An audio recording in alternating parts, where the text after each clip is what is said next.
ako na parang pagka-on ko nung Zoom, parang, ito na naman tayo. Kaso may guest tayo eh.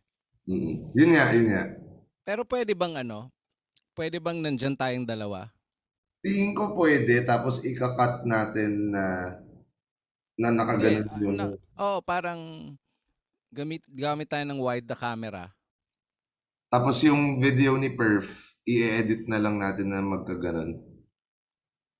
Or, hindi, parang zoom pa rin, pero nasa same, parang kunwari dumating si Jana dyan, di ba? Parang magkatabi lang tayo.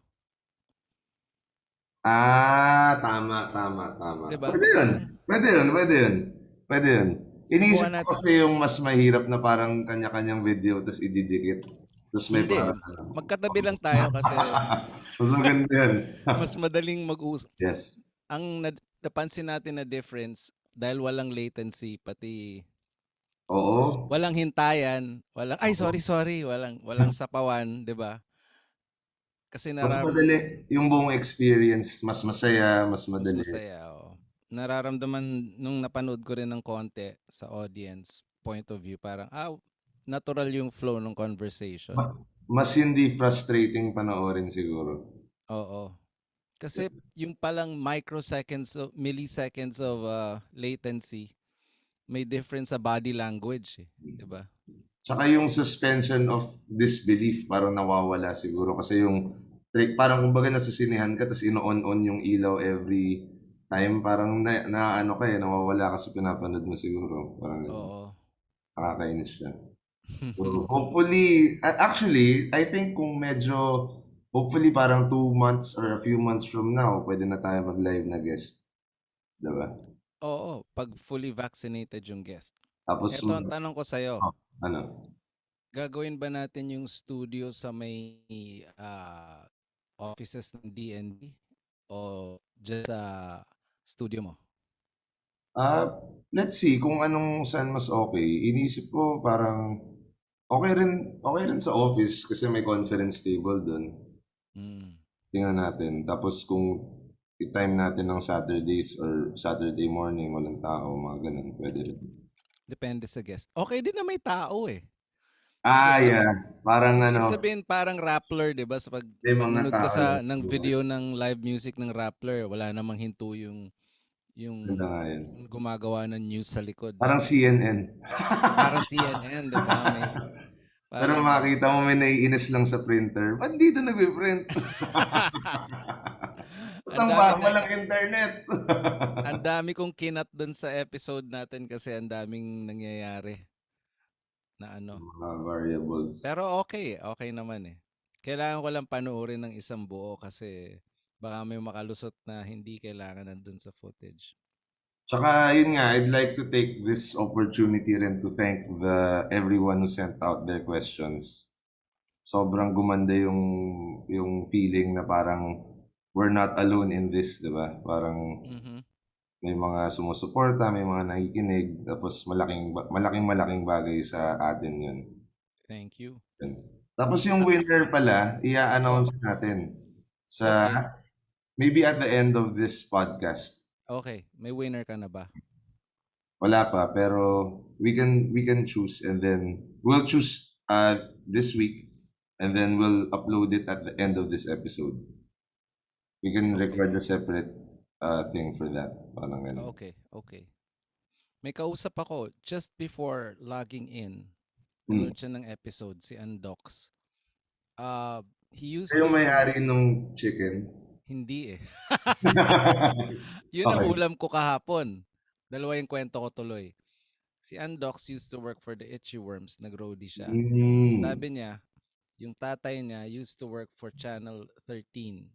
So, nung bata siya, nakakapanood siya ng episodes live ng Loveliness. Siya ba yung nagsabi na si Willie Revilla may yung drummer pala dun? Hindi. Hindi yata siya eh. Pero, May nag-comment rin kasi nun. si Willie nag-drums kasi drummer talaga si Willie. Pero, pagkausap ko yung mga senior na musicians, na kabatch niya, parang natatawa lang sila eh. Bakit? parang from what I gather, kasi hindi ko naman malulok back eh, 'di ba masyado akong bata. Pero yung mga senior parang nagsasarili sa drums.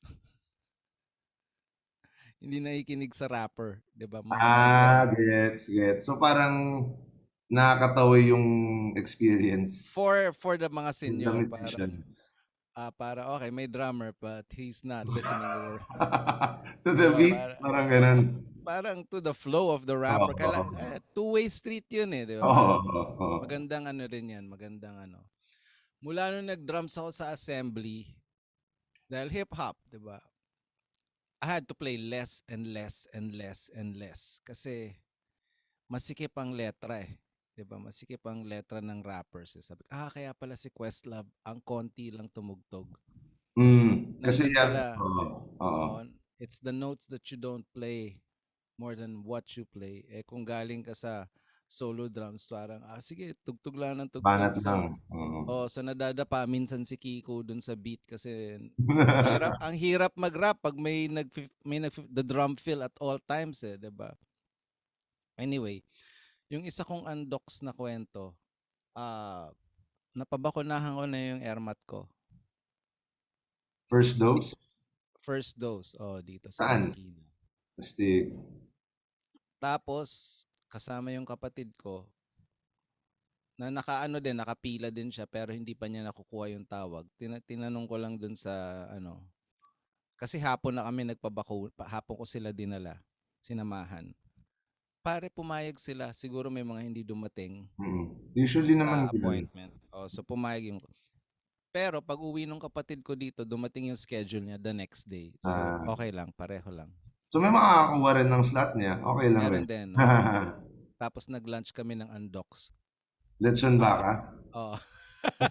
Kumusta? Ako gusto ko. Hindi Si ka pa Atari, gustong-gusto rin ni Atari. Ang naalala ko, alam mo yung Dairitz? Hindi to sponsored ng Undocs pero okay din lang kung sponsoran nila Baka tayo. naman, baka naman.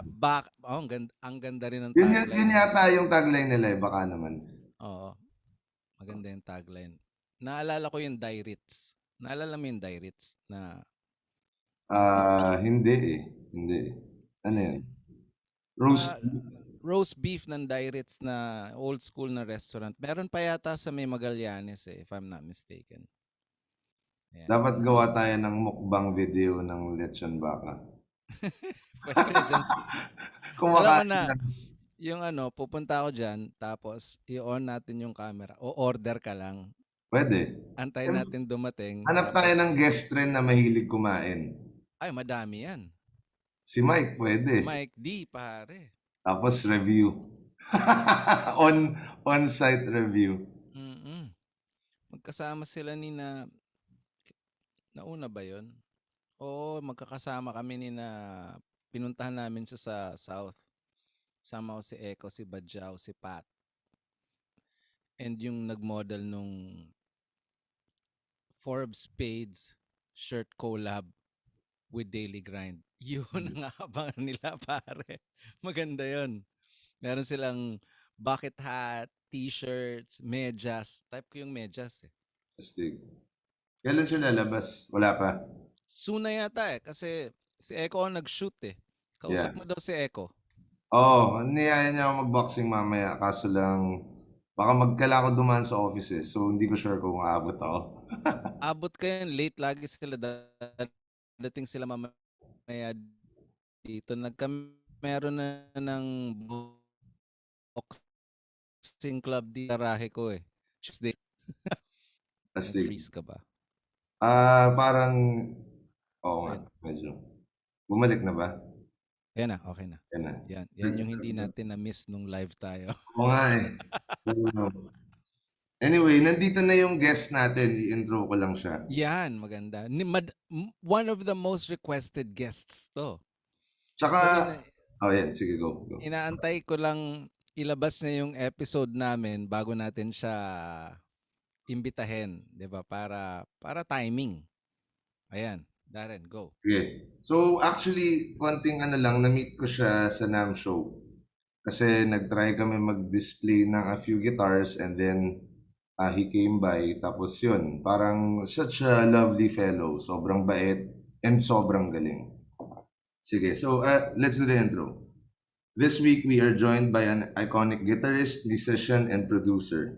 Having produced albums for River Maya, Wolfgang, Triaxis, and Francis M., his influence in Pinoy rock is uncanny. For episode 33, please welcome guitar god Perf De Castro. Boy, musta? Kumusta?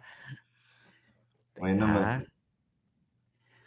what's happening? Parang a few days lang tayong magkasama kasi kaka-release mo lang ng video natin. Pero apparently, last year pa tayo nag-tape, di ba? Oh, in two different sessions. Two May sessions. nag-comment nga bakit ang aga ng Christmas party?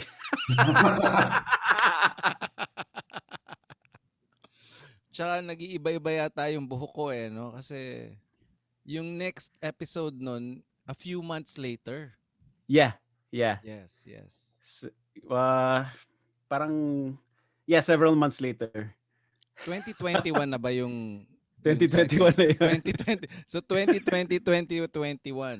Yeah. Yun. Kumusta kayong dalawa? Ayos lang kami. Ikaw, kumusta ka? How you been doing? Okay lang.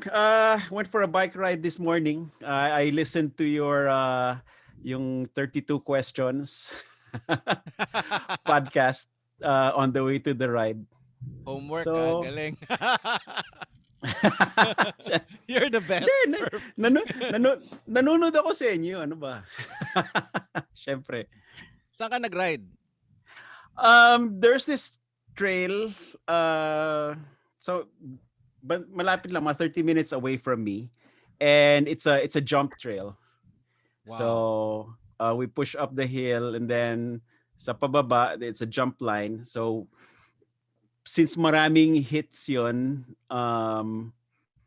we session each feature, and then hopefully one day I can ride the whole trail na tuloy-tuloy na without stopping.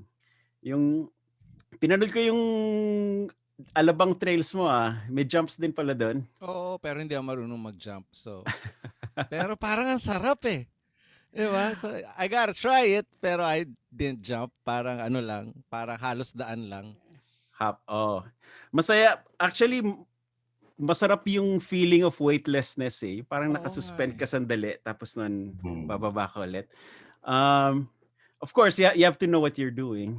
Kasi you can't, hindi na. You can't just hurl yourself off a cliff and hope for the best. Hindi na pwede yun. We don't bounce back as like we used to. Alam mo sino magaling mag-jump, if you know him, si Ryan Armamento of Sun Valley Crew. Si Just hindi. Pagkasama namin siya, he hits almost everything. Parang kahit yung hump lang, he can pump it and get air out of it. Nice. So parang, ito ibahin namin ng konti ni Daren. Sige. How did you get into biking? Dito pa ba when you were a kid sa Pilipinas, o dyan na dahil mountain bike paradise yung nalipatan mo? Oh, that's a very interesting story. Okay. So, I'm sure when you were a kid, you rode bikes too, right? Yes. So when I was a kid, when I was a kid, I was into BMX. So sa BF Homes, Parañaque nun, I had my little crew. We would ride our bikes all. How old? 7, 8 years old. Wow. Or no. Actually, no. 9, 10. I think. Yeah. Around that time. Tapos noon, we'd ride all over the village. Alam mo, pagising sa umaga, bike ka agad. Tapos ikot, tambay na sa labas. Then pag uwi mo, gabi na. typical childhood sa Pinas. And then yung mga kasama ko, for some reason I met all these people na they were into tricks. Alala mo yung movie na Rad? Yes. Alam mo yung guest star nila doon, si Bart Connor. Sino si yan? Gymnast. Yung artista doon, yung kalaban, si Bart Connor. I think that was the movie where they first showed a backflip. Yeah. Diba sa Nag-backflip race, siya somebody did a backflip, which sa really finish doesn't make line. sense, diba? It Yeah. doesn't make sense. You will lose time if you do a backflip. Yeah. But tapos yung start nila parang Red Bull eh. Sobrang Yeah. tarik eh. Diba yung parang Oo. unheard Tsaka of you when you were a kid. tsaka super cross 'yun kasi gated start tas maraming sabay-sabay tas bahala Oo. na. Bahala na. Okay. Yeah. So Parang nag-overtake siya by doing a backflip, which doesn't make sense, but everybody's like, what? di ba? So that was the hit movie then, and that was the goal. Gusto kong rumampa, gusto kong tumalon. And syempre, nung time na yun, helmet. Walang helmet. Helmet tsaka gloves. Wala, di ba? So, alam ko, record ko na it was like 7 bikes. Wow. Basta, babanat lang na, tas bahala na. We just, throw ourselves into the jump and hope for the best. Ako lata lang ng Alaska eh. Okay, sorry. Tapos, the one day, dun sa may Tropical Palace, may nahanap kami loading dock. Tapos yung kung sino may nandun, pare, tingnan mo to. Tapos nagwi-wheelie drop sila over sa loading dock. Di gano'n. Sige, subukan ko nga yan. I did it twice, successfully. And then may mga dumating na mga kaibigan namin. And then, syempre, you know what happens next? Tingnan mo to. Look at me.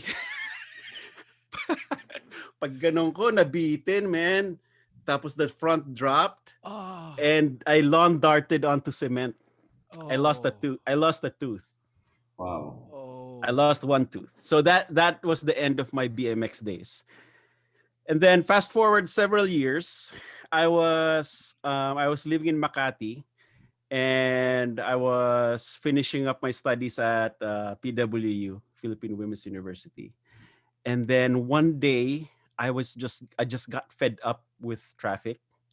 Parang there has to be a better way, you know. So one day I went to Cartimar, I bought a mountain bike.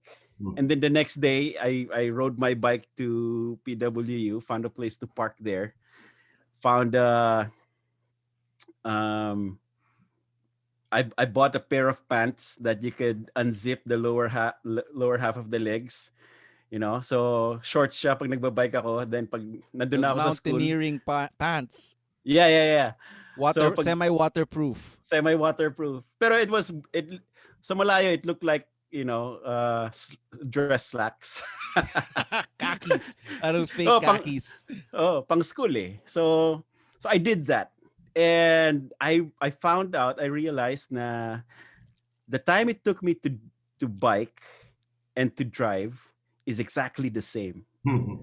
From Makati Cinema Square to PWU.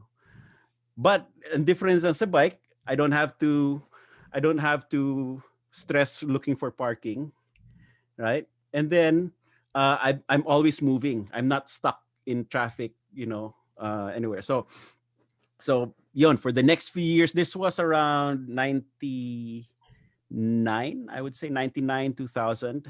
Hindi pa putok yung mountain bike dyan doon. Paputok pa lang. And syempre, yung Cartimar is the Mecca. The Mecca. And at the time. Well, it still is. Although, mas sikat na yata yung Quiapo ngayon eh. As far as parts go. But, you know, may makikita mo doon, Cannondale, Specialized, but it's sticker lang yun. Sticker lang yun. So I did that for the next few years. To the point na hindi na siya commute.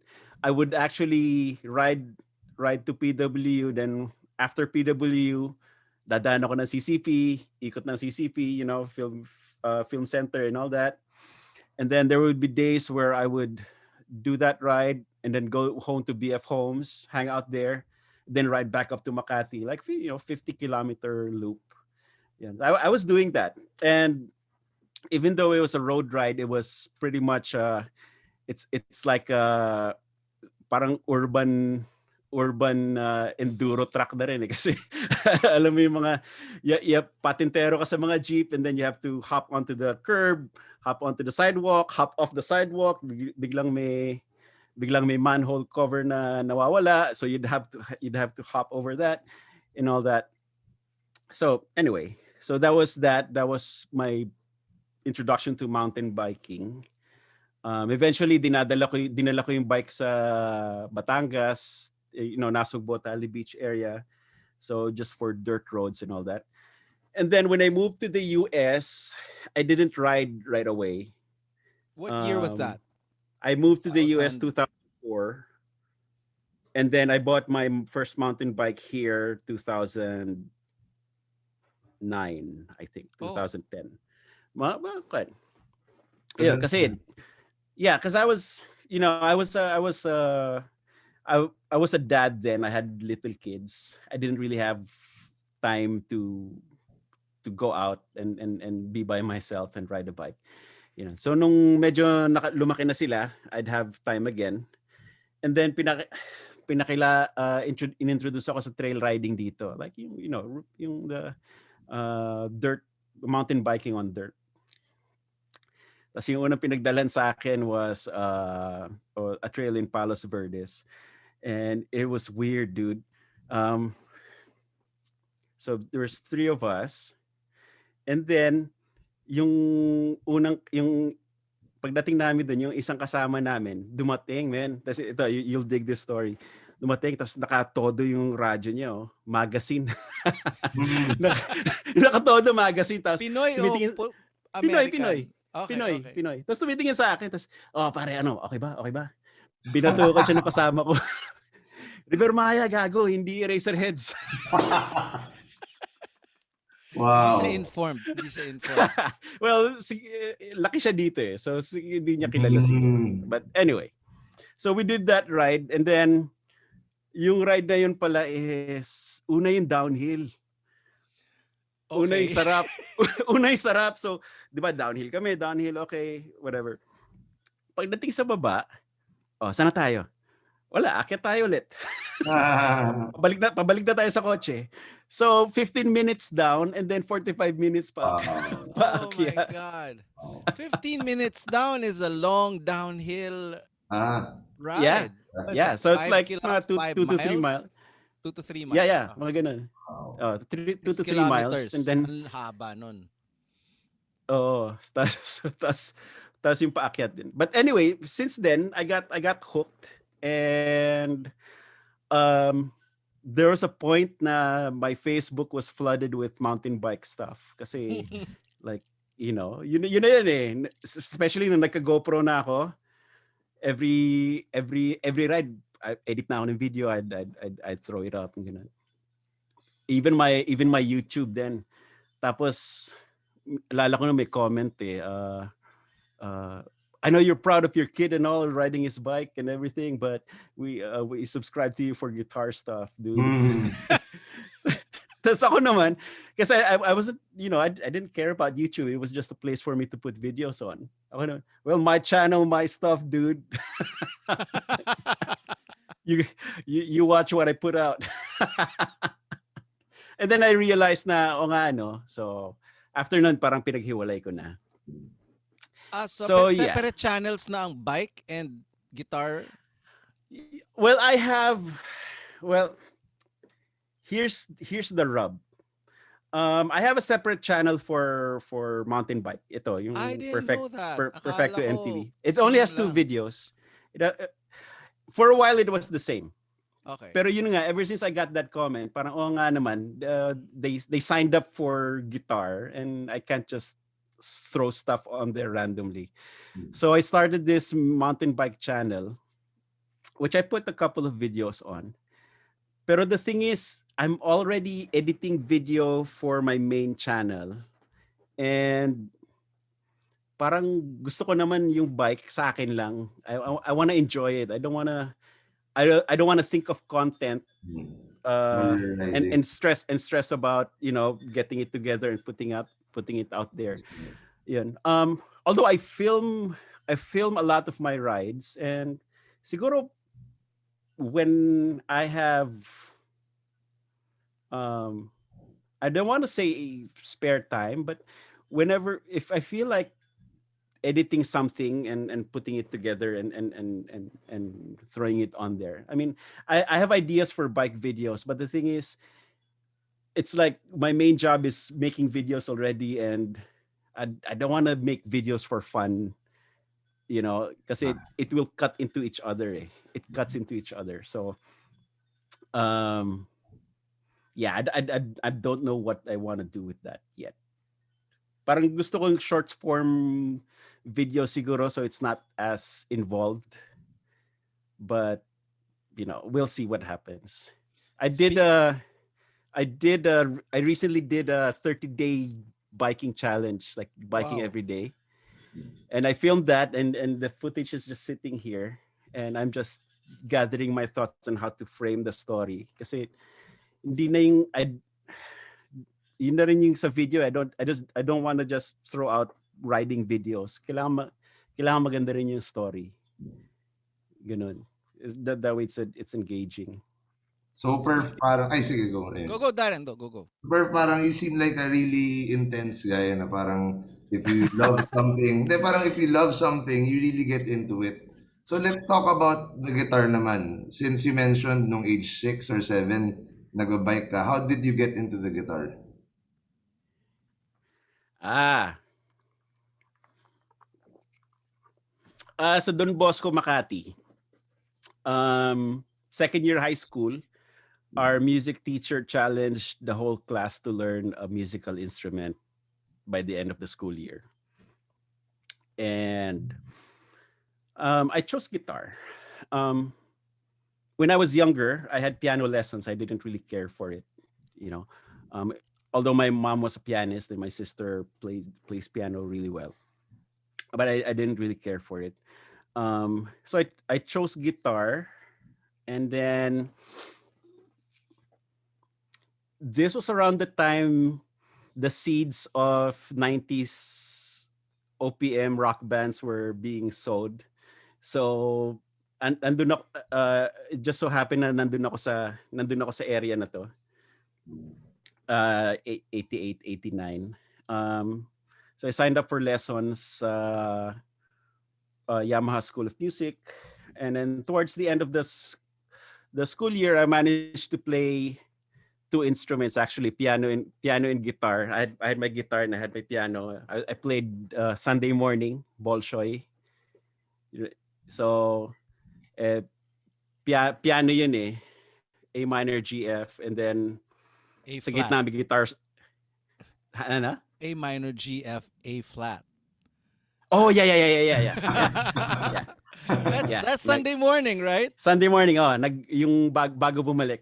That turnaround is, I don't know why the A flat is there, but it's it's brilliant. It's actually a substitute for E7. Thank you G for sharp, diba? explaining that. Yeah. All these years, parang, why is there an A flat in the A minor scale, but it works so well? So it's a substitute for E7. I just see it now. I'm looking at my keyboard and yes, that makes sense now. Yeah, kasi if it went A minor G F E7, stray cat strut yun. Yes.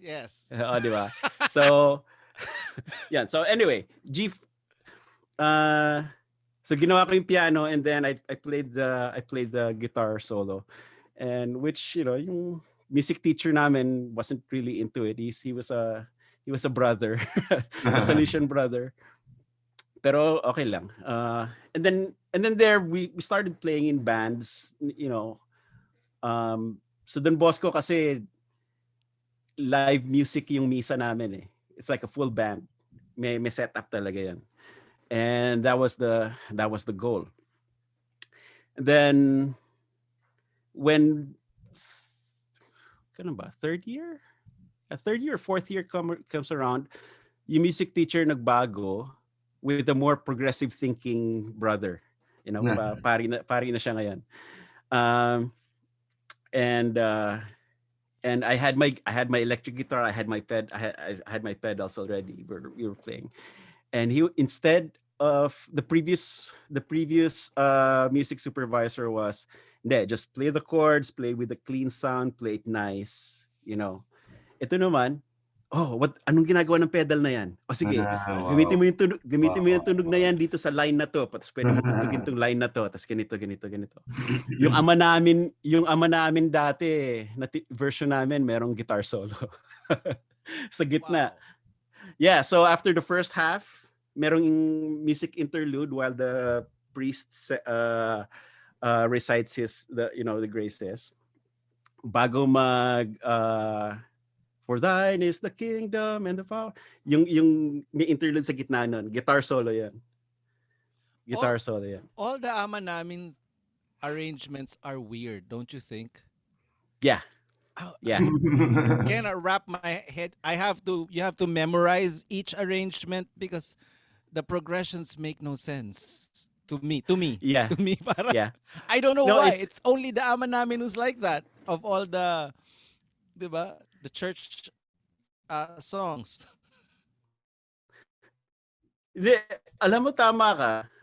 Kasi it's either very dark yung chord progression, di ba? Or and then there's also a version na major pero dark pa rin yung tunog.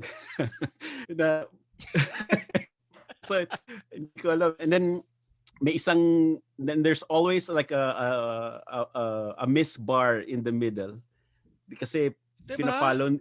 Pina-follow nila yung lyrics eh. So, okay. Now you explained exacto. it now. Hindi eksakto. Okay, so yung lyrics ang may sala. Yeah. Okay. Yeah. Kaya the melody is a little weird and the chords progression is like, okay, that makes more sense now. Yeah. Yeah. So, but it's one of the things that makes for me it made the mass interesting as opposed to the 1625 or 1645 na chord progression. Ayun. So that's how I got started, and then my kabatch ko si Eugene Marfil of True Faith. Yeah, the singer siya ng banda ko nun. Anong pangalan ng band? Altered Lives. Naks. Altered Lives. We were kinda. This is different from the original band before True Faith. There was another band before True Faith became. Oh, no, this is different. Kasi yung bandang yun, that was Medwin's band, and that was Strictly that was Confidential. Yeah. Upperclassmen namin. Okay. Si kami ni Eugene, that was our band, and we didn't. Kasi during that time, this was coming out of the new wave era. Yes. And True Faith is a New Order song or a Joy Division song. Yeah. Yeah. And we didn't.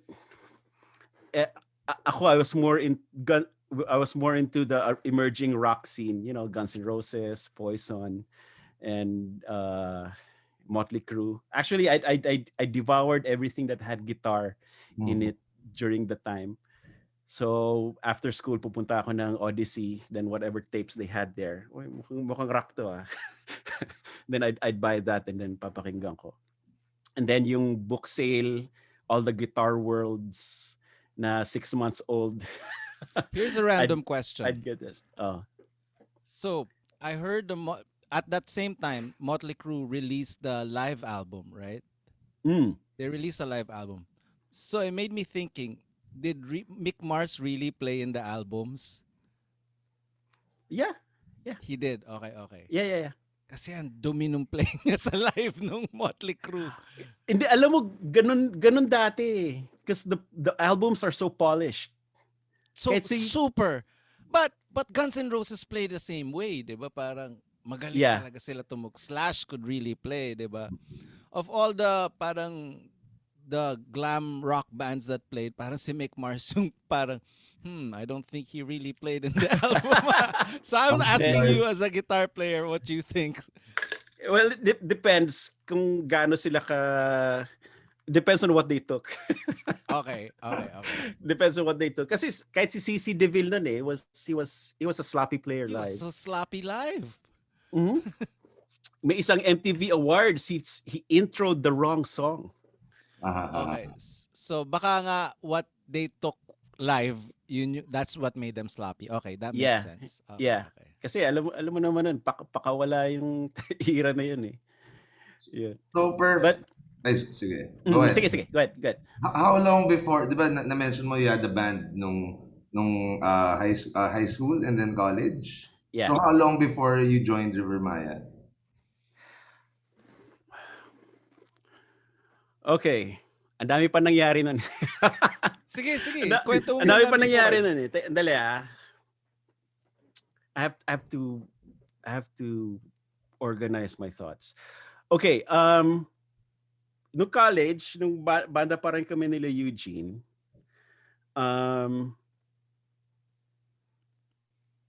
we were playing around Las Piñas, Parañaque, Alabang area. Tapos, I didn't mention this. I became an instructor at the Yamaha School of Music that I learned guitar from. And I was one of the youngest instructors there at 15 years old. Wow. So high school pa lang ako.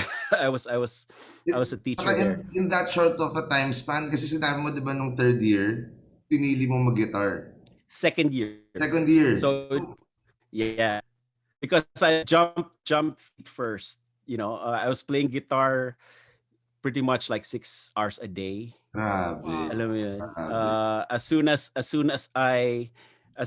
as I finish all my schoolwork, gitara na ako nun. Grabe. And then I devoured everything. I listened to everything. I read everything. I learned as much as I could. And then I met a guitar teacher who opened this whole world to me. Si Alan Tenorio. He showed me, the VHS instructionals, Paul Gilbert, Vinnie Moore, and I was exposed to all these amazing players na parang yeah, gusto ko yan. Gusto ko yan, and that's what I'm going to shoot for. So I was there, and then when he left, kasi biyahero yan eh, bumiyahe siya, he asked me to replace him dun sa Yamaha. Wow. Yan. And then during that time, naging students ko yung basically mga kaedad ko. Naging student ko si Junji Lerma ng Radioactive. He was my top student then. Talagang He's one of my favorite rhythm guitar players. Yeah. His swing it's uncanny. The way he plays parang American jazz swing comping. I don't know where he got that. I don't even think he's in the Philippines na, diba? No, he's still there. He's still He there. teaches at Benilde, I think. He's one of the teachers in Benilde. So yun, si Junji, si Jerome Velasco became my student as well. Teeth. Si G3 Misa, si what band was G3 in? Mystery. And he also had a studio partner sila ni Vanessa of Prettier Than Pink for session studio in Makati. Yan. Then who else? He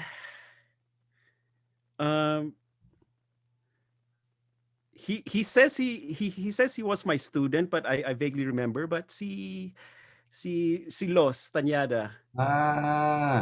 He was a kid. He was like a little boy, and I taught him a few guitar lessons, and a few others I can't remember. Nathan. Nathan Asarcon. Yeah, he started playing guitar. He was one of my students. and then his brothers as well. Si I Nick Nick Asarco. Yeah. Anyway, so yun yung sirkulo namin. So Para if pala I'm going silang to Diaz brothers, ano? Si Nate and Nick. yeah. So if we jump to the college era, we were playing in the same locale. So ang banda nila Junji, Nathan, Jayjan at si Markman. Bazurak! Yes. Yes! with Mark Escueta. With Mark Escueta, They were yes. playing metal. Yeah, Chili Peppers and Chili Peppers, you know, yes. Chili Peppers and yeah, they were doing Megadeth as well, I think. Wow. So, yan. Yan. I remember nagka-Battle of the Bands sa Bene dati eh. Yan, kasama kami dalawa. They were disqualified kasi naghubad ng t-shirt si Rick. Nagalit yung mga madre. Classic. Tapos kami naman, we were supposed to win, but for some reason we didn't stay for the awarding. So nangyari parang wala sila dito. Okay, ito na lang yung winner. Iba na lang yung winner. So okay, bahala kayo. Anyway, so there. And this was around the time that I was establishing my little music studio in Parañaque. And then one day, si Eugene, tinawagan ako, then tara punta tayo sa Faces or Metro, I forget ano pa yung pangalan nun, but that particular venue, may nagpapa-audition ng band, which is sila Lisa Nakpil. And we didn't go there to audition. We just wanted to, hang out and, cheer our friends on. Kasi Pedro's Cannabis was playing. A bunch of Atrium bands were playing. Mga kakilala namin. Nanonood lang kami. So, yun.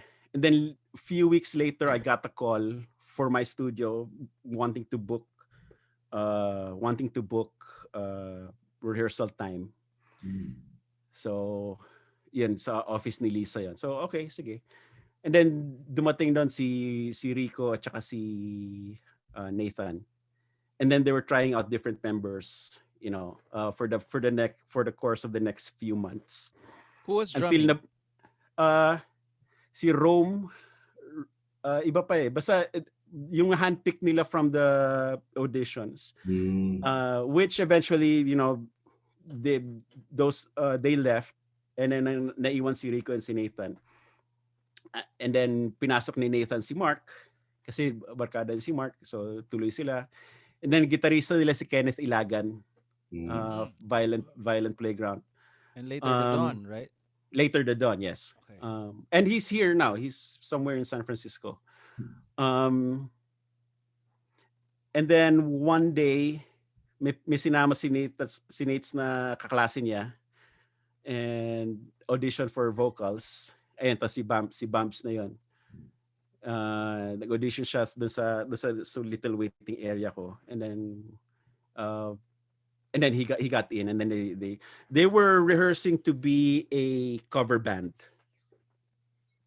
They wanted to hit the Metro Faces, Bersamina, Strums circuit. Yun yung unang goal nila. And then when they would rehearse, they would block out maybe like 6 or 8 hours sa studio ko, and they would come in staggered. Hindi sila dumadating ng sabay-sabay. So habang naghihintay, may maunang dadating, and ako yung nagbabantay. Tara, jam tayo sa loob. I mean, wala pa naman yung iba eh. So we jam, we just mess around, play stuff until pag nabuo na sila, then simulan na yung rehearsal nila. They had their first gig. I forget where it was, but it was an okay gig. They felt it then. It wasn't okay, and eventually it wasn't something that they wanted to do. And then one day, nabalitaan ko na lang na Kenneth left, or they took Kenneth out. I'm not really sure what happened. and then they were offering the gig to me, which I still had my other bands then. Um we were recording our songs, and then we were gigging as well. And eventually my band, the drummer left. So I said, Gene, you know, uh, I'm gonna take this, just to see where it goes. And around that time, I was also playing with Francis M. I was playing with different things. So um, it was me committing to a bunch of projects, and seeing where things would end up. At that time, River Maya wasn't River Maya, basically nameless, and they were in limbo. They didn't know what they wanted to do. Um, and then Rico would come in, and he'd be playing something. Oh, kanta ko to. This is something I wrote. Okay. Gusto mo demo natin yan? I had a little 4-track. Record tayo ng demo. So we recorded 2 songs. I think 214 and Hate. Hate yung isa. I forget, just one of those. Tapos after noon, na-excite na uli si Lisa. It's like, oh, I have a new direction for my band. And then doon napasok yung writing. Na we'd start writing stuff, or mostly fleshing out Rico's songs, and then writing the rest para mabuo yung 10-song album. Yeah, and then lahat yun sa 4-track recorder ko. We do the demos. And then somewhere along the way, we decided to just go into a full-fledged recording studio and record it ourselves, and then shop the recording around. So in the middle of recording that, na-land yung BMG deal, and we finished the record under BMG, and that was it. Around the same time, I was recording for Freeman as well, Francis M's Freeman. And then, so that was one crossroads. Like, do I stay with Francis and be a sideman, or go with River Maya, where I'm a full-fledged, band member, artist? Syempre, pinili ko yung River Maya. That's why on Freeman, there are 3 guitar players: Carlos Ison, myself, and then they brought Noel Mendez in to finish the. Did you produce Freeman? Tracks. No, I was just a guitar player. I produced a song on Freeman 2, yung Love for Life. Okay. Yan. I produced that. Nali ng awit. Yeah. So yan. And then the rest is, history.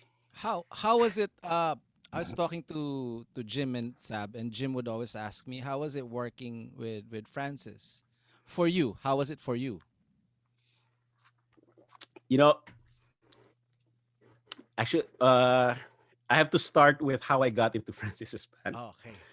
Kasi, again, Faces, merong MTV Asia party. True Fate nandun, and Francis M. Dahil sinama na naman ako ni Eugene. Binidbid ako ni Eugene kasi sabit siya sa True Faith, no? At that time, Francis' band consisted of Boyet Aquino and Carlos Sison and Nino Messina, whom I already know. Boyet I know really well because we had a band prior to that. We had a pretty hard rock band, and we were pretty much jamming every week sa bahay niya. Wait, were you part of Boyet's metal band that played Club Dread? No. That was a different band? That's before. That was before. Okay. Big Trouble. Yes, Big Trouble. Big Trouble. This is in between Big Trouble and Francis M. Yung may banda kami doon. Kasi I met him and we hit it off. Anyway, so nung time na yun, parang I just threw it out with kay Boyet. But jam ako sa inyo. Sige. Okay, so, and then I I spoke with Ferdy. I borrowed his guitar. Yung ganun, set up ako. Diba? Maya, I was setting up and kinilabit ako ni Boyet. Or parang binato ako ng stick. Huy, ikaw na lang hinihintay. Hindi, game. And then we played the set. We played the whole set. So that was it. And that became the Hardware Syndrome band for the leading up to Freeman. Parang but it was called, wait, it was called before that. It was called Cannabis. Cannabis. Yeah, Cannabis. Cannabis. With a, I forget if it's with a K or but basta Cannabis. Anyway, Cannabis silang tatlo pa lang 'yon. Okay. With DJ Kimasabi. Tapos eventually naging Hardware Syndrome. So Myla got my number and then I got a call a couple of days later like, pwede ka ba dito? Dugtog tayo ganito. May rehearsal. So ako naman, okay. Okay. Myla is half of the Evil Stepsisters. Yes. Si Miles. Okay. Si Mileage. Mileage, yes. So eventually, alam mo yun, suddenly I find myself in these stages, Amoranto Stadium, biglang, alam yun, and then we were rehearsing. Yeah. Amoranto. That was wild. That was wild. As in, pagbukas nung set namin, Triggerman threw us under the bus, dude. That was the height of metal versus hip-hop. You remember that? Tapos, parang Triggerman was going. Sina Pedro backstage. Yeah. I was so shocked. Si Triggerman was going, ito, alam niyo nang gagawin niyo sa masusunod na akta. Nagaganon. What an so asshole.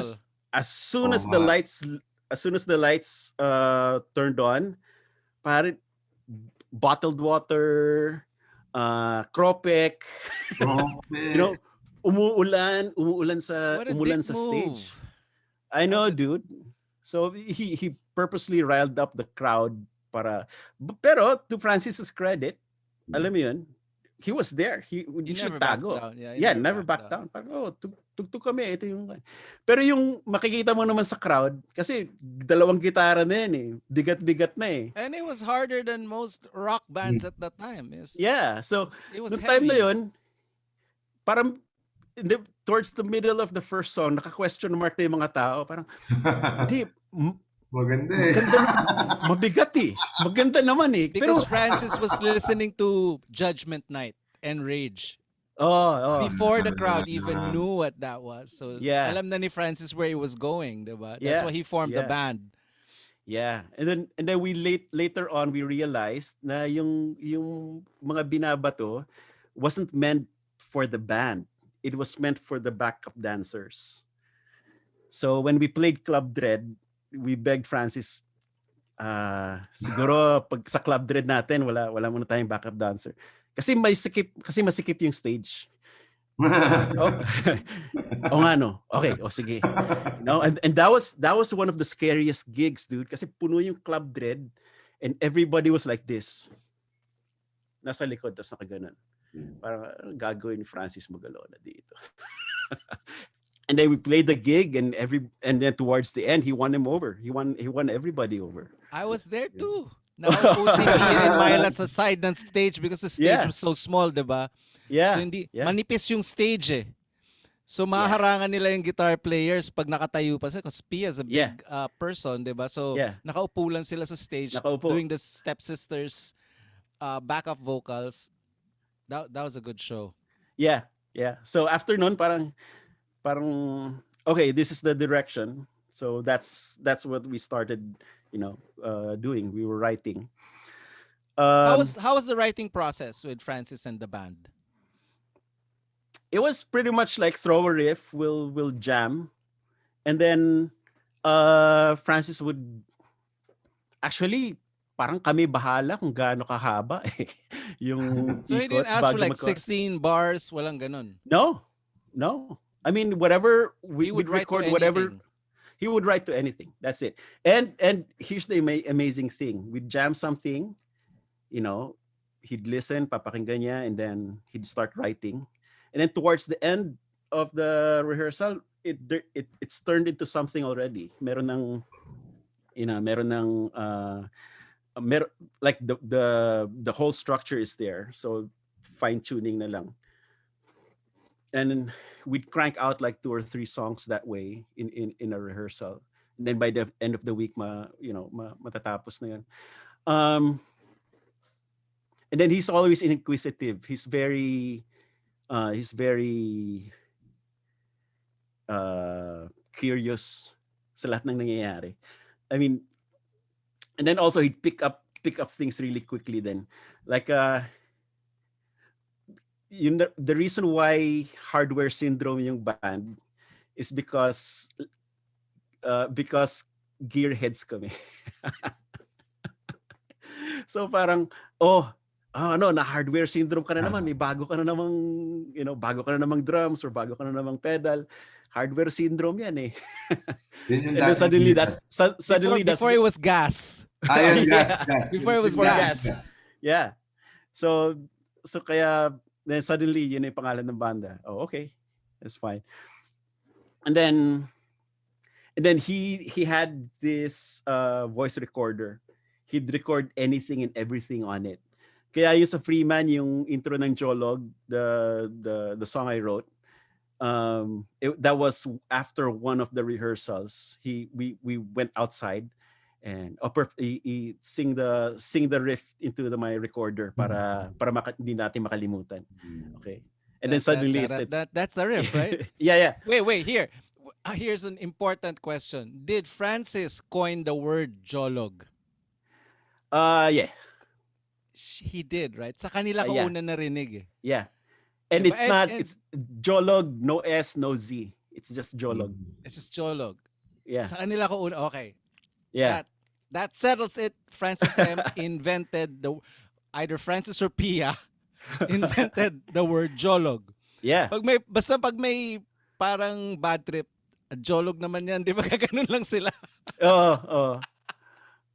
Yeah, trouble maker, basically. So he said, I have a song called Jolog and Perf, like sing the riff, ganon. Yeah. Oh, this is the tono of the song of Perf.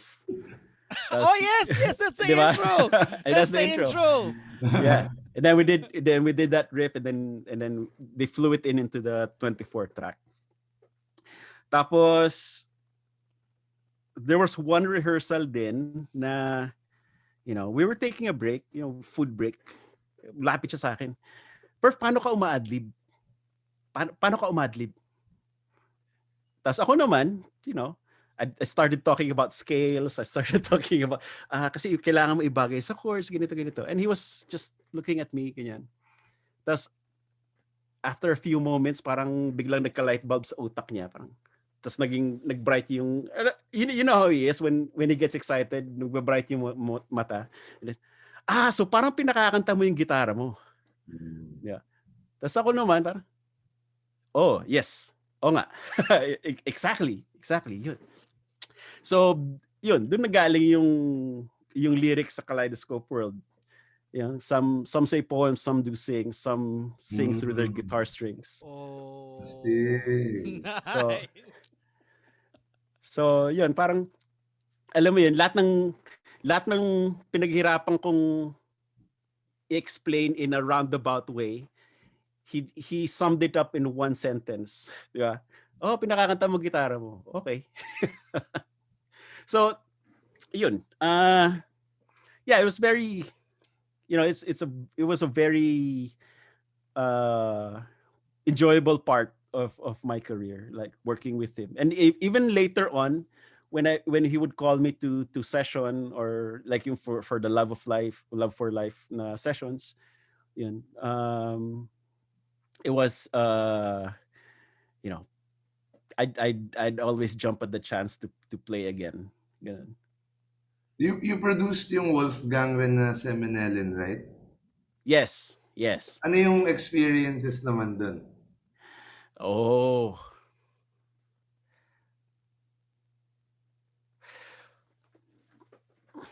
Okay, so that was sabay ba yan ng Freeman 2? Sabay mo ginagawa? No, that's after. Okay. 95 na ito eh. 95 na yung Wolfgang. Early 95. So yung Wolfgang naman, ang barkada ko doon si Mon Legaspi. yung bass player. Because we were in bands. We were in bands before. You know, so yung banda namin ni Boyet na mabigat, si Mon yung bass player nun. So, and we used to play weekends live, ganun. And then he had Wolfgang. And then they signed the record deal. And basta we were close. To the point na there's one time River Maya couldn't gig for quite a bit. Tapos ako naman, gusto kong tumugtog, punta ako sa kalye. Friday night, punta ako sa kalye, dala ko yung gitara ko, Wolfgang was playing.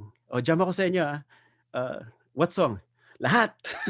So for 2 songs, and we just jam, Manuel and I would just play off each other. And that happened for 2 weekends in a row. So that's fine. So dun na start yung relationship namin. And then when they got signed to Sony,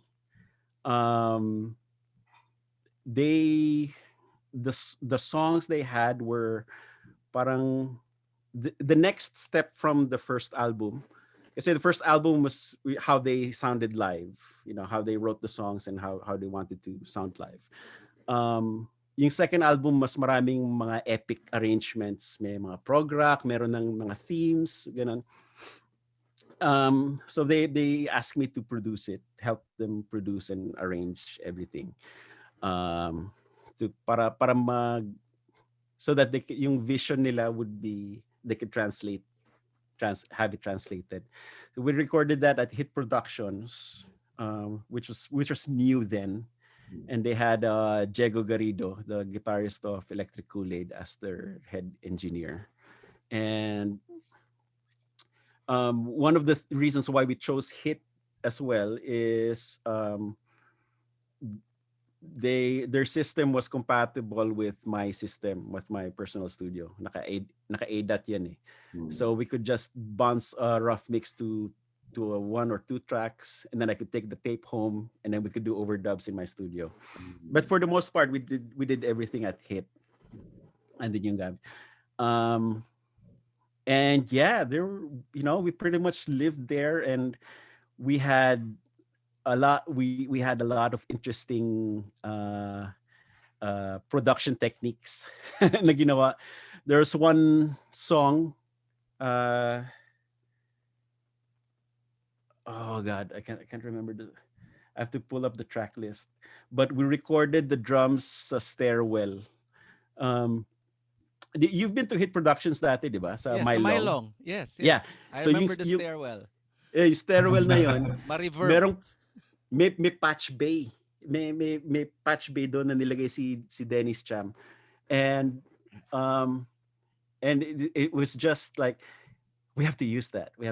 So one of the epic songs, doon namin sinet up si Wolf. How did you monitor? Hindi, kasi yung patch bay na yun may in and out eh. May in and out. Okay, 16-4. 16 ins and then may 4 monitor outs. So yung isang headphone amp nilagay lang namin sa tabi niya, and then it was there. And then I think how did the band track? Is Wolf playing to a guide, or the band was playing live with Wolf? Halo-halo. Pretty much the drums and bass were taken live with a guide guitar. Sometimes the guide guitar would stay and then we'd layer on that. Sometimes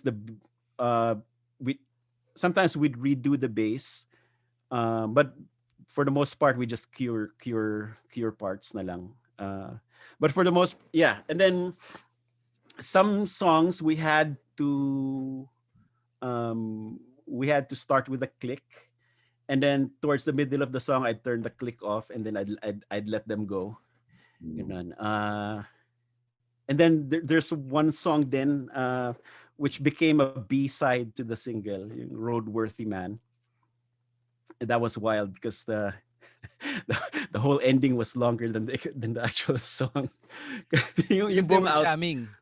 Yeah, because we were we were jamming kasi yung at the end, parang we had 4 guitar players trading licks sa dulo. So Manuel, ako, si Tirso, tsaka si David. Wow. We were doing that. Didn't you wish you had a GoPro back then? Oo, no, di I would ba? have loved to see that. Wala. So we were in a circle, and then tinginan lang kami with Jam, and then Basti had his own little chorus of voices gang para for the gang chorus then. So we did, that was fun. The song was 30 minutes, 3 minutes long, but yung outro was like 4.5. How So was yung how was how was Wolfgang's creative process? Do they go to you with a demo, or you start from the rehearsal studio?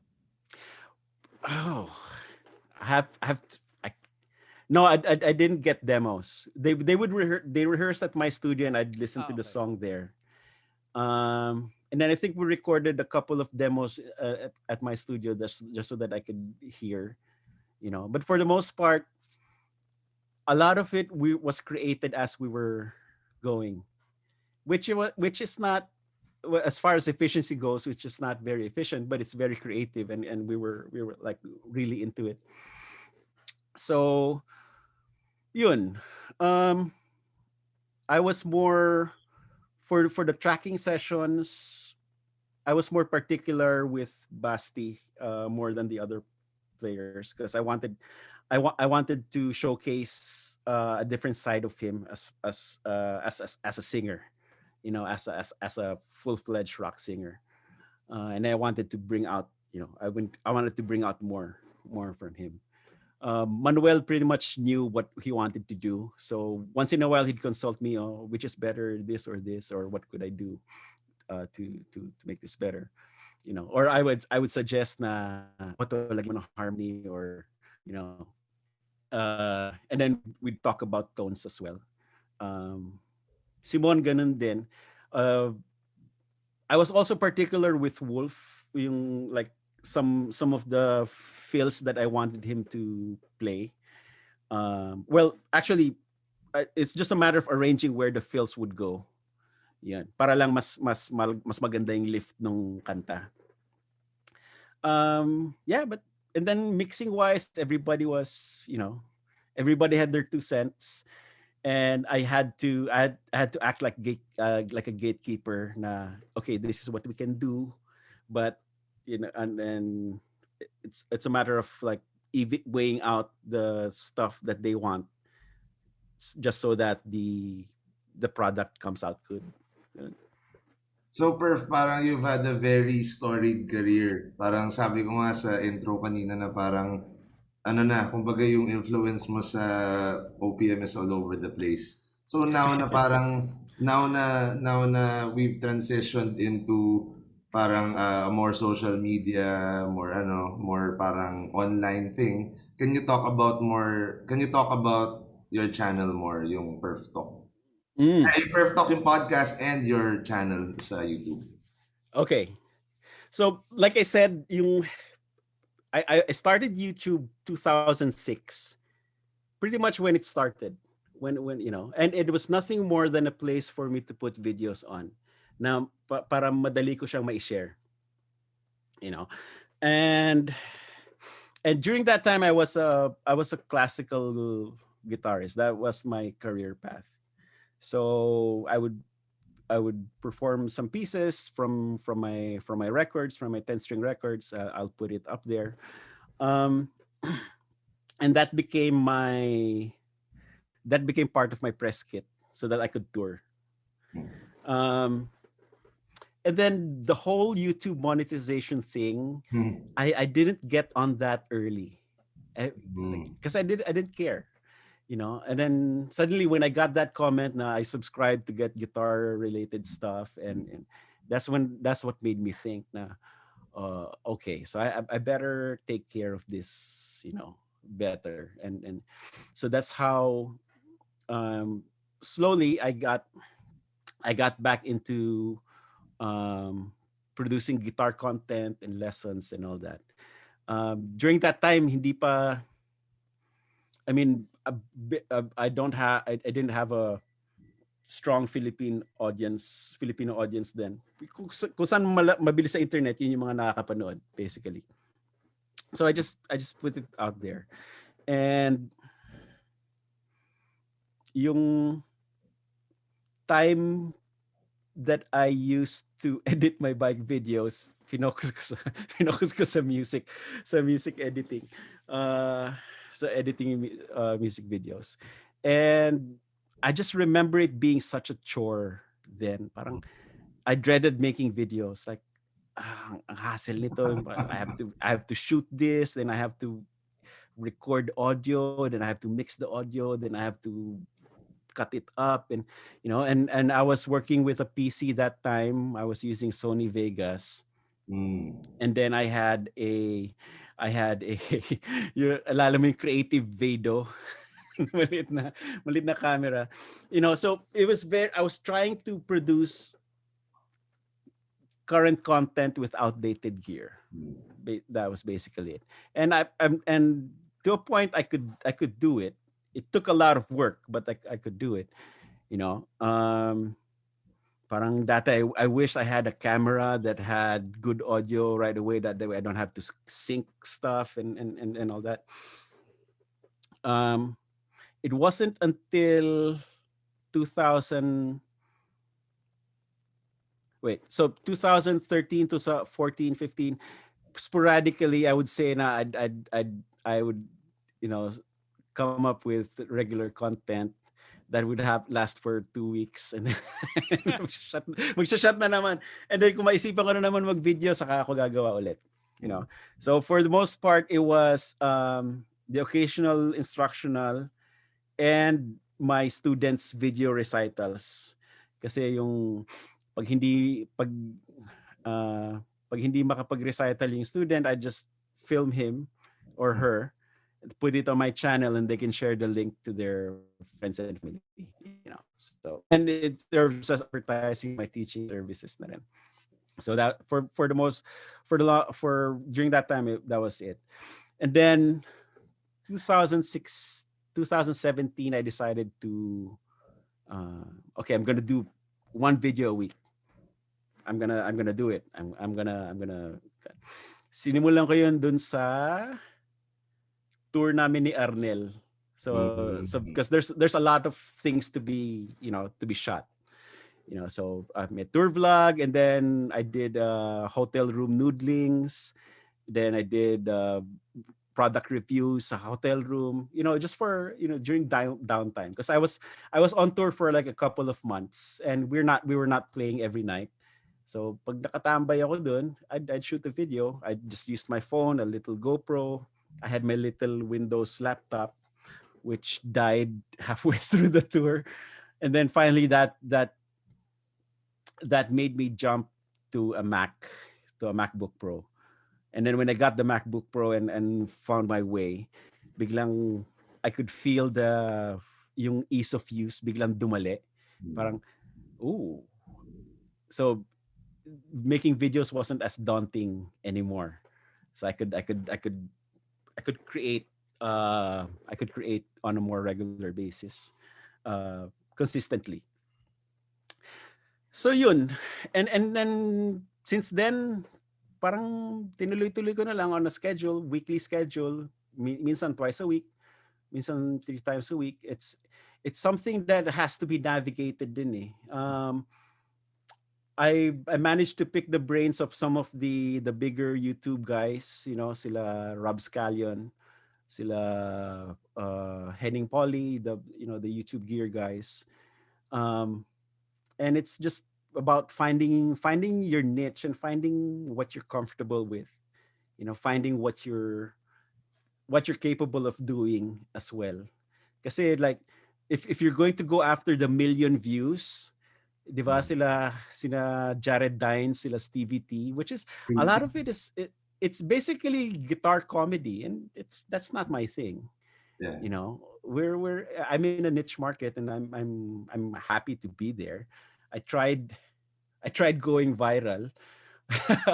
Yung sometime 2 years ago, nagpunta kaming Guitar Center, and Kami nila Mark, we played Stairway to Heaven in the Guitar Center, and Wow. that's I finally have my million view video, but then it also goes against you kasi people subscribe to you expecting more of the same and you don't give it to them. Gets. So in the end it hurts your channel. Alam mo yun? So parang yeah, so now I stick to what uh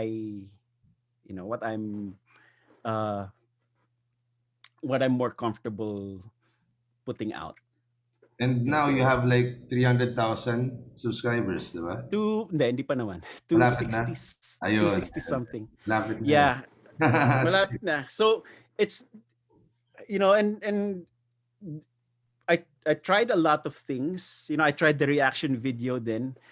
Reaction videos are probably the least satisfying videos for me to make. Alam mo yun, it's fun for a while, and then when you just finally you sift through all the requests and for you to react to, and parang in I could do that, but it's no longer genuine. Then so why would you watch it? Diba? I'm going to react to something that I'm genuinely interested in. But just because it's like yung, flavor of the month, or maraming gustong makinig, or alam mo yan, or I just want to get your take on this, which can be valid, but then I'd you know I'd rather put my efforts into something that I'm proud of instead of reacting. That's one of the reasons why there hasn't been a recent reaction video, because I don't yeah, it's the least satisfying for me. you know um uh Gear review videos, if I'm interested, it's something that I can put my skills into it, and then if the gear is interesting enough, I'd make a video out of it. um yung tour vlogs, syempre wala nang tour vlogs kasi wala namang tour recently. um and then the teaching videos, right now, it's I I I I put out the music theory basics already. Um, I'm planning courses to follow up on that, pero they won't be it. They'll be available from my website as a course, as opposed to like regular YouTube videos. Parang I think that's the way forward, kasi it has, I already gave you the basics. If you want more, then it's up to your resources. And if you want, but if you want guided, if you want like proper guidance, or if you want guidance from me, then it's no longer free, because I have to get something for my efforts then. Yun. And what else? Uh, with all these things, then it's easy to get sidetracked and distracted, kasi like it's difficult to maintain YouTube, Instagram, and Facebook. It's all at the same time.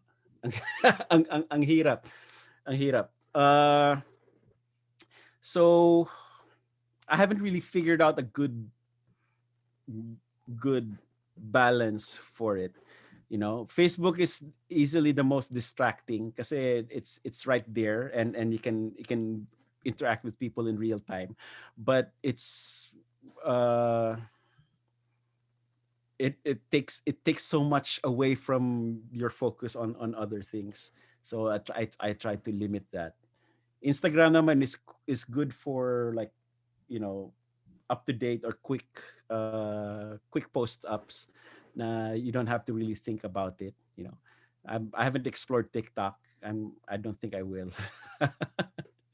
Kasi ibang it's a different animal. It's like, you remember that John Mayer thing a while back, when he quit Twitter? No, Kasi but I think he got attacked in TikTok. did he? I Well, think so. I think he got attacked by fans of Taylor Swift, parang ganun. So, oh. Alam mo, minsan sadya yan eh. oo nga eh. Sadya Well, yun eh. Just to drum up publicity. push But buttons and then yeah, but for a while he was a Twitter holic, and he realized that Twitter was taking away his creativity, because instead of putting his focus into uh, creating complete works, he was trying to encapsulate the complete work into a tweet. Alam mo yun? That's true. So, That's true. alam mo yun? So that's why he had to let it go. And and like one of my recent guests sa Perf Talk, si Andrew York, Grammy Award-winning composer and guitarist, he said one of the profound things that he said was, great works of art can't be contained in a tweet. It has to develop, it has to expand and stretch its legs. And if you're thinking in terms of what 100 characters or less, parang hindi. Pwedeng isa lang or dalawa, but you're to base your entire career on that, it's you could be doing better things. So that's the new challenge, Twitter artist. Be Pero a meron successful Twitter artist. Meron ganun. Actually, Anyway, TikTok na ngayon eh. It's like 60 minutes, 60 seconds or less. Parang tama si Warhol, it's difficult. 15 minutes of fame.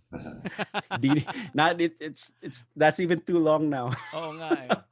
Anyway, Perf, thank you for your time. Thank you for your lovely stories and debunking a lot of the myths. We should hang out again soon when Sana we can makapunta travel. tayo sa US and do a podcast with Perf Live. In his studio. Yeah. Game. At saka Perf, Game. meron ka palang bagong pedal, di ba? Baka gusto mo Oh, yes. Oh, yeah. I just released this pedal, the Bad 94. It looks so cool. Yeah, this is... Bibili. Ay, sorry. Go. Okay, this is made in the Philippines. Oh. And you can get this from my website, perfectodecastro.com/store.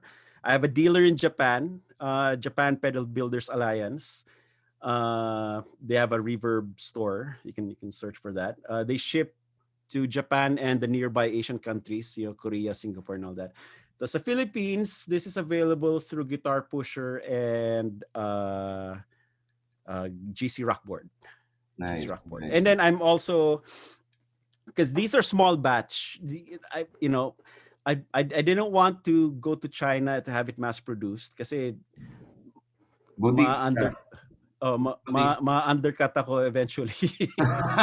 As a technology gets. Yeah, magkakaroon ng cheaper version yan. So so it's boutique and it's priced between your typical Filipino pedals and the boutique brands. So it's just it's not too pricey, but it's not cheap. And they're built in small batches to ensure quality. In fact, yung first 2 batches are sold sa akin, sold out na. I think the Japan dealer has few, GC Rockboard has a few, Guitar Pusher has. So right now we're expecting like a fresh batch every month. So I'm looking for other dealers then just to keep this going. Ayan, Daren. Oh, why not? Sige. Thank you so much, Perf. Usap tayo. Oh, thank you for having me. This was fun. Yes. Thank you and stay safe. Yeah.